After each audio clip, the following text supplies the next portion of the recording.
नमस्कार, आप देख रहे हैं अद्भुत न्यूज। अद्भुत न्यूज में आपका स्वागत है। गोवर्धन पूजा माखन चोरी की कथा अमृतमयी बाड़ी से कथावाचक ने सुनाकर मंत्रमुग्ध कर दिया। आपको बता दें कि चारों धाम की पूजा पर संगीतमयी श्रीमद् भागवत कथा का आयोजन नवल गुप्ता के द्वारा कराया गया। वृंदावन के कथावाचक अनिल शास्त्री महाराज ने 5वें दिन गोवर्धन पूजा एवं माखन चोरी की कथा अमृतमयी बाड़ी से सुनाई। कहा कि इंद्रदेव ब्रजवासियों पर अपना कहर बरपा रहे थे, तब श्री कृष्ण भगवान ने गोवर्धन पर्वत उठाकर ब्रजवासियों की रक्षा किया था। तब से गोवर्धन पूजा निरंतर की जा रही है।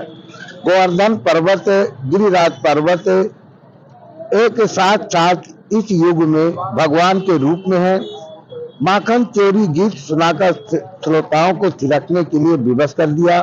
महिलाएं बरबा से थिरकने लगी। श्री कृष्ण भगवान जिसके घर माखन चोरी करने जाते थे तो गोपियों को बताकर जाते थे। गोपियां रंगे हाथ पकड़कर सुदामा मैया से शिकायत करना चाहती थी, लेकिन कन्हैया हर बार छुटाकर भाग जाते थे। यशोदा मैया ने कन्हैया को ऊपर से बांध रही थी, हर बार रस्सी छोटी पड़ जाती थी। मैया को परेशान देख खुद रस्सी में बंध गए, क्योंकि उन्हें 2 लोगों को मुक्ति देना था। उखल घसीट करके 2 पेड़ों को गिरा दिया। हुआ वृक्ष कुबेर के पुत्र थे। चलो मन वृंदावन की ओर गीत सुनाकर अमृतमयी बाड़ी से रसपान कराया। इस और श्रीमद् भागवत और गोवर्धन पूजा के बाद श्रीमद् भागवत की आरती कर श्रद्धालु श्रोताओं को प्रसाद वितरण किया गया। इस दौरान परीक्षित के रूप में नवल गुप्ता, निर्मला गुप्ता सहित रामकृष्ण गुप्ता, लल्लन भैया, सैकड़ों की संख्या में महिलाएं एवं पुरुष कथा का रसपान किया। आप देख रहे हैं अद्भुत न्यूज, बने रहिए हमारे साथ।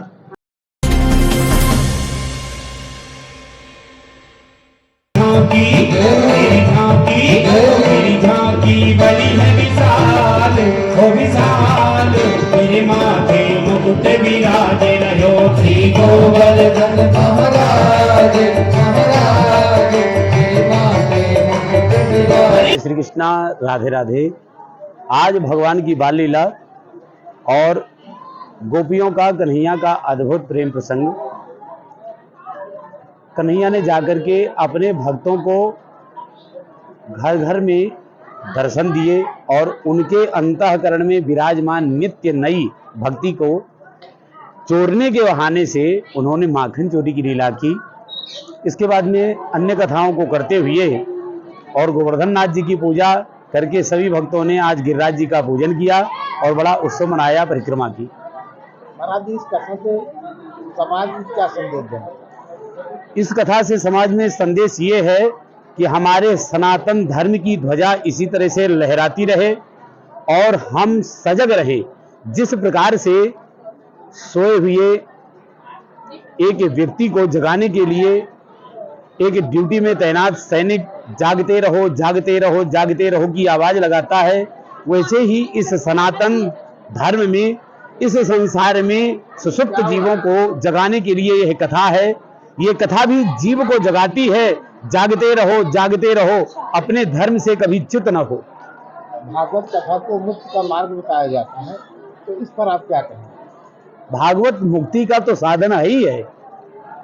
जीवन जीने की कला श्री रामचरितमानस सिखाती है, लेकिन मृत्यु को मंगलमय बनाना ये भागवत जी सिखाती है।